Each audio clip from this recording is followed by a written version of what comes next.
industrie où l'apparence est parfois plus importante que le talent, Wassa a refusé de se conformer. Aujourd'hui, elle est une icône, mais son chemin n'a pas été facile. On va donc voir ce qui rend Wassa si unique et original en son genre. Victime de body shaming, critiquée pour son apparence, censurée pour ses performances. Et pourtant, elle s'est imposée comme une des grandes figures de la K-pop actuelle. Aujourd'hui, on revient sur son parcours, ses épreuves, ses succès et comment elle est devenue une icône malgré les obstacles. On va donc commencer par brièvement présenter Wassa, le groupe Mamamoo dont elle fait partie, et on va voir tous les obstacles et les difficultés qu'elle a eues lors de sa carrière et voir aussi le message fort qu'elle véhicule. Le groupe Mamamoo dès le début a eu des débuts très difficiles puisque il a été dit qu'elle ne rentrait pas dans les codes actuels coréens de beauté. Solar le dira elle-même, c'était difficile avant nos débuts. Comme nous n'étions pas parfaitement visuellement, beaucoup de gens disaient « Ces filles ne vont pas y arriver et vous devez faire des performances parfaites ou vous serez fichus ». Le groupe fait ses débuts officiels le 18 juin 2014 avec le single Mr. Ambiguous, tiré de leur premier mini-album Hello. En 2017, elles sortent la chanson Yes I Am. Elle évoque le fait qu'elles ne sont pas aux normes des standards coréens. Solar met en avant le fait qu'elle n'a pas un visage fin. Wassa évoque sa couleur de peau jugée trop foncée. Wayne parle des critiques vis-à-vis de ses hanches qui ont été dites trop larges. Et Moonbyul parle du fait que beaucoup de haters la jugent trop masculine.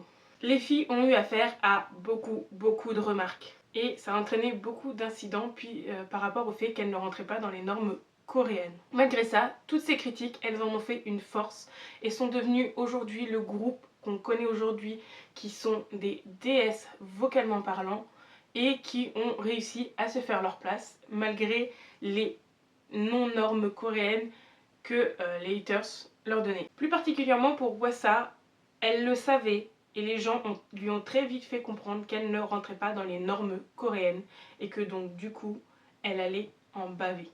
Très rapidement, sur les sites internet, on critique Wassa pour son poids, son visage ou encore sa couleur de peau. Elle a affaire à des commentaires très violents sur sa personne. Mais Wassa ne veut pas faire attention à ce genre de commentaires et ne veut pas rentrer dans les clous, comme on dit. Elle ne fera pas de régime drastique, elle ne fera pas de chirurgie esthétique, elle ne va pas chercher à éclaircir sa peau.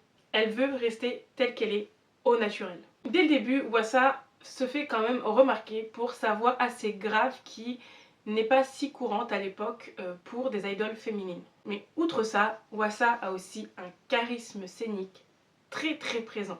Wassa fait ses débuts en solo en 2019 avec la chanson Tweet qu'elle a elle-même écrit et composé. Le 29 juin 2020, Wassa sort son premier mini-album qui s'appelle et dont la chanson titre s'appelle aussi Maria. Elle y parle ouvertement de la haine qu'elle reçoit, du sentiment de solitude mais aussi de sa volonté de rester forte. Le clip est fort symbolique. On la voit internée, se débattant contre elle-même, puis renaissant, couronnée. Dans une interview, elle confie que Maria est son vrai prénom et que la chanson est une lettre qu'elle s'est écrite à elle-même. C'est aussi un message à ceux qui doutaient d'elle. Tu continues malgré tout et c'est ça qui te rend belle. Sa carrière solo commence à prendre beaucoup de place et d'importance. Elle devient, selon Forbes, une des 30 personnalités les plus influentes d'Asie, mais aussi la 3e artiste féminine la plus streamée sur Spotify. Il faut se dire que pour une fille qui ne rentrait pas dans les normes de beauté, logiquement elle n'aurait pas dû marcher, et là se dire qu'elle fait partie des personnes les plus influentes et 3e artiste féminine streamée sur Spotify, faut le faire quand même.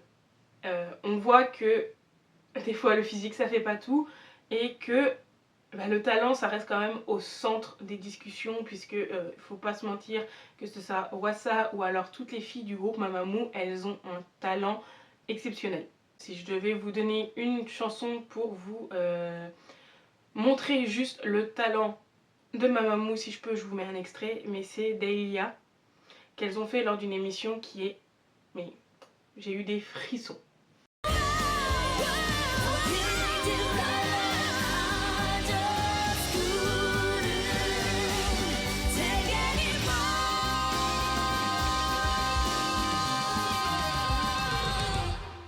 Elle est souvent vue, Wassa, comme la rebelle du groupe, mais aussi la plus créative, notamment en présence de style. Wassa a des looks à l'aéroport qui sont toujours incroyables et surtout incroyablement beaux. Tout le monde la remarque. Quand elle sort, tout le monde la remarque. Surtout quand elles prennent l'avion, tout le monde a toujours un œil tourné vers Wassa. On voit toujours ses looks d'aéroport.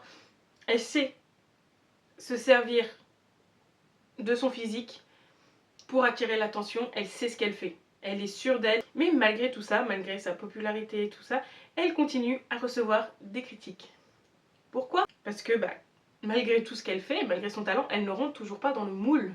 Son apparence, sa gestuelle, son attitude, rien ne va avec le concept de la femme en Corée. Et donc du coup, au lieu d'écouter, encore une fois, les haters et les mauvais commentaires, elle va en faire sa marque de fabrique. Vous n'aimez pas ça, je sais ce que je fais, je vais en faire ma marque de fabrique, ma marque. Vous savez que quand ça sortira, ce sera moi. Lors de ses débuts, d'ailleurs, on a dit à Wassa de perdre du poids et de se maquiller différemment.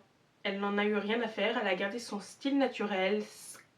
Et d'ailleurs, on le voit dans ses clips comme Maria, elle garde un aspect assez simple.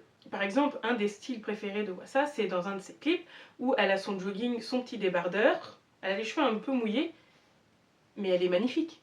Elle est magnifique, c'est naturel mais magnifique. Dans la K-pop, on valorise souvent une certaine forme de beauté. Peau claire, silhouette très fine, très délicat.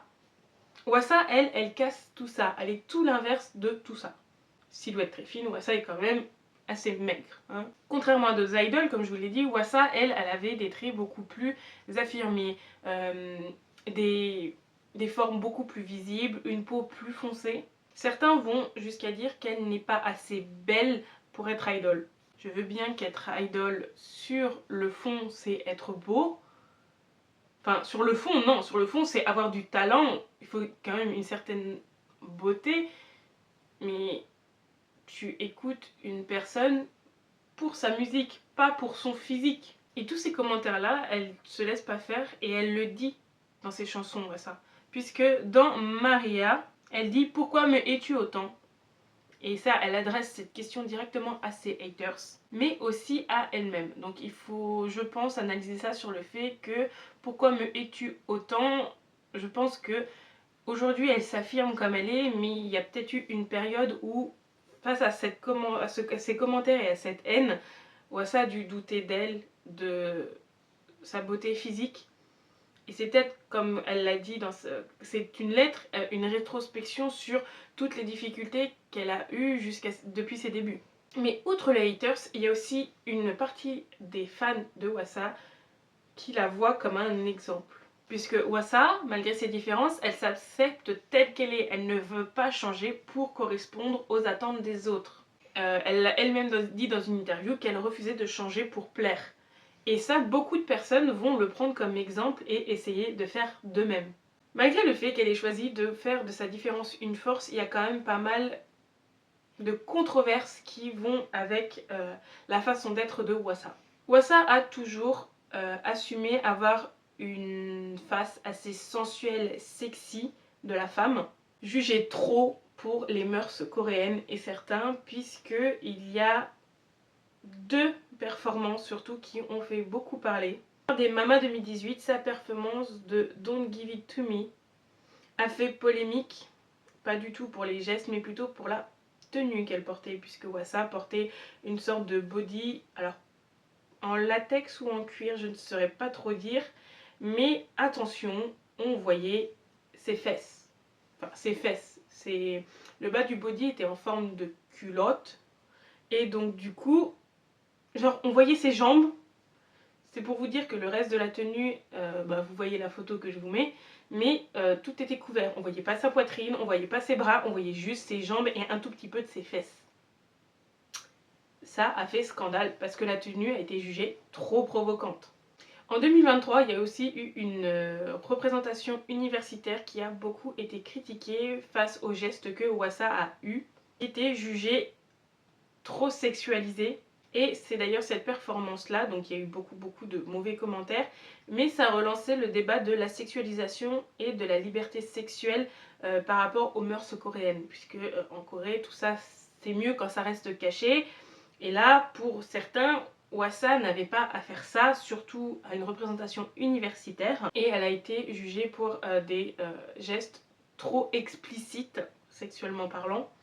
Et il faut dire que certains ont été jusqu'à porter plainte. Et encore une fois, il y a deux poids deux mesures. Donc il y a ceux qui portent plainte, qui sont outrés parce qu'ils ont vu, et d'autres qui soutiennent Wassa à 100%, en disant qu'elle est libre, elle est adulte, elle s'exprime et le droit de la liberté d'expression. Hein. Et beaucoup la soutiennent pour briser tous les tabous et tout ce qui est lié au fait de se cacher en tant que femme. Puisque pour certains, il faut que tous ces tabous s'arrêtent et que la liberté de la femme et la sensualité féminine soient acceptées, puisque on le voit dans d'autres cultures telles qu'en Amérique, qui sont plus libres de s'exprimer, et en Corée c'est encore très très rare qu'on voit des performances comment dire, sans faire de faute, ou que vous me compreniez mal, mais c'est très très rare qu'on voit de la sensualité féminine, que ce soit dans les clips ou dans les représentations dans la K-pop.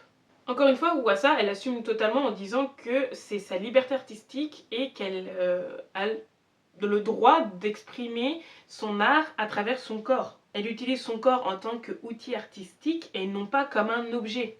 Wassa a vraiment eu un impact positif par rapport aux femmes, puisque Wassa est devenue un symbole pour certaines femmes, puisque Wassa incarne l'image d'une femme forte, indépendante, sûre d'elle, et elle encourage ses fans à s'aimer comme ils sont, à ne pas changer pour le plaisir des autres. Elle prouve aussi qu'on peut réussir sans entrer dans les cases et sans se forcer à entrer dans les cases qu'on nous impose. Et elle montre qu'une femme peut être sexy sans chercher l'approbation masculine. Une femme peut être belle pour elle-même et pas forcément pour un homme.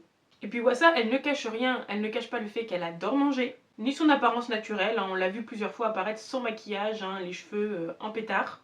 Et elle dit clairement, quand on lui pose la question, qu'elle refuse de faire de la chirurgie esthétique. Dans des émissions comme I Live Alone, elle montre son quotidien, ses failles, sa simplicité. Elle représente une autre forme de féminité, plus libre, plus sincère, plus audacieuse, et surtout plus naturelle.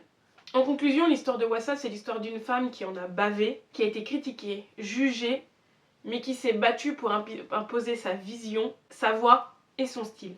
Elle incarne aussi le début d'une génération où les artistes veulent être plus francs, plus nature, même si ça dérange les autres. Wassa est vraiment l'une des femmes de la K-pop qui n'a pas peur de faire changer les choses et de faire imposer sa vision des choses aussi. Wassa, je la respecte beaucoup pour ça, j'ai toujours aimé son côté franc, son côté je m'en foutis, je vous plais pas, tant pis, je continue quand même.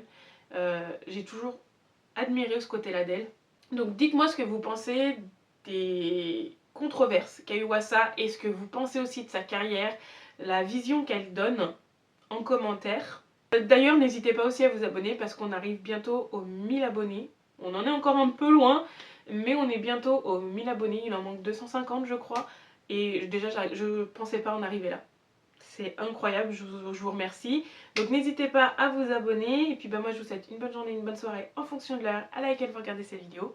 Et surtout, prenez soin de vous.